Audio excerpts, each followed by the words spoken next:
Olá, alunos, tudo bem? Vamos falar da nossa aula de ciências de hoje.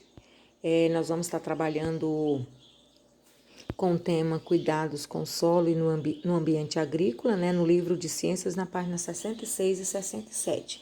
Então, eu vou fazer a leitura do texto para vocês, a gente vai conversar um pouquinho e depois vocês vão falar, vão explicar, né, vão escrever o que é plantio em terraços e o que é plantio em curvas. Onde você vai achar essas respostas? Na verdade, não é uma resposta, vocês vão descrever o que significa plantio em terraços e plantio em curvas. E vocês vão encontrar no livro de ciências, lá nas páginas 66 e 67. Então, vocês vão pegar o livro de ciências de vocês vão abrir lá na página 66 primeiro, né? E aí vocês vão observar aí que o título tá aqui, ó, Cuidados com o Solo no Ambiente Agrícola. Então, existem práticas que podem minimizar os impactos negativos no solo, né? No solo, consequentes de atividades humanas. Vamos conhecer algumas dessas práticas a seguir. Então, aqui nós temos a adubação, que joga no solo, né, para que o solo se torne mais fértil. Então, em ambientes naturais, restos de organismos como fezes de animais, folhas e galhos secos se acumulam sobre o solo. Fungos e bactérias se alimentam desses restos, decompondo-os. A decomposição resulta na liberação de sais minerais do solo, que são parcialmente absorvidos pelas plantas. Dessa forma, a decomposição contribui para manter o solo fértil.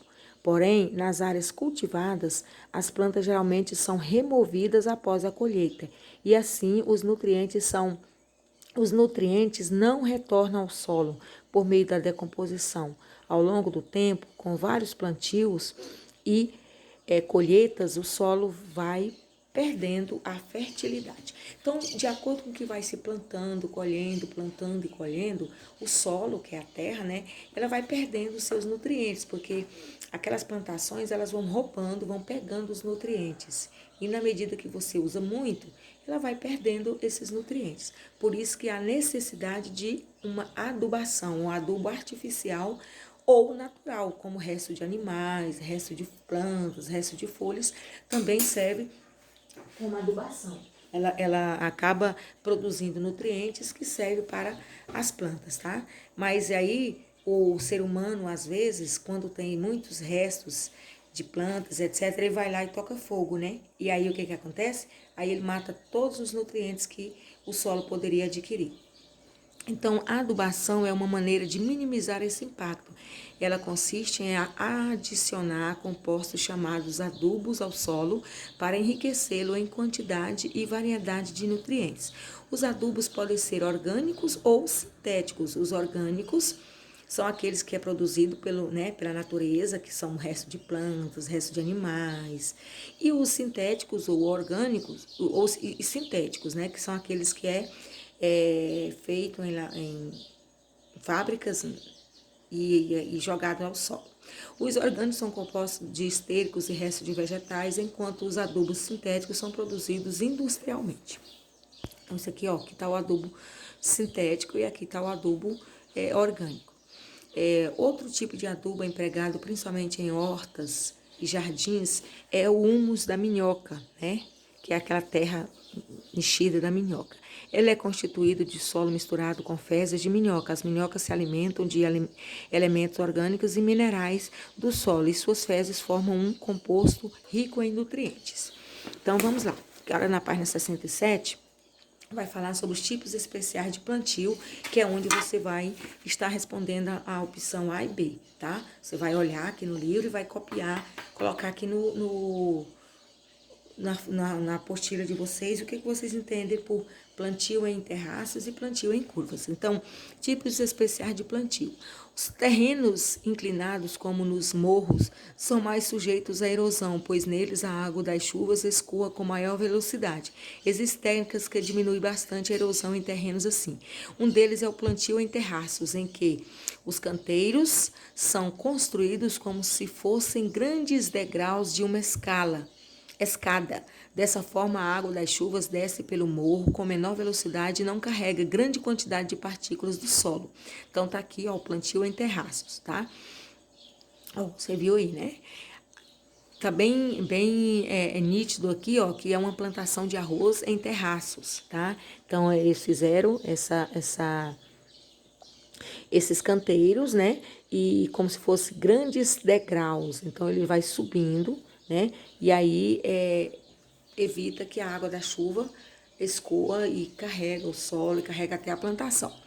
E tem também o plantio em curvas de nível. As plantas são cultivadas em fileiras curvas, ó, são fazendo curvas, né? E que acompanham a inclinação do terreno. Ao escorrer por esses caminhos, a água diminui de velocidade, o que reduz a possibilidade de o solo ser arrastado.